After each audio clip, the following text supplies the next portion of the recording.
राज्यातल्या बातमीकडे वळूयात। जवळपास 500 सरकारी सेवा आता व्हॉट्सअपद्वारे मिळणार आहेत। मुख्यमंत्री फडणवीसांनी याची माहिती दिली आहे आणि याबद्दल मेटा कंपनीशी करार झाल्याचंही फडणवीसांनी सांगितलंय। आम्ही मेटा सोबत एक करार केलाय ज्यात व्हॉट्सअप गव्हर्नन्स हा कॉन्सेप्ट आणलेला आहे।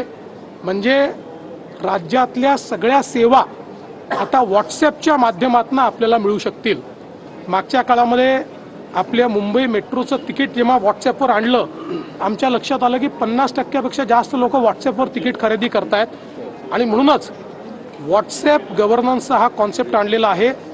500 सर्व्हिसेस यापुढे लोकांना व्हॉट्सअपच्या माध्यमातून त्या ठिकाणी अवेल करता येतील। जगातला सगळ्यात मोठा टेक्नॉलॉजिकल पेमेंट गेटवे हा जो भारतामध्ये तयार झाला, ज्याला 80 देशांनी ज्याची सेवा घेतलेली आहे, अशा NPCIचं ग्लोबल हेडक्वार्टर हे मुंबईमध्ये तयार करण्याकरता आज आम्ही त्यांना जागेचे कागदपत्र हँडओव्हर केलेले आहेत।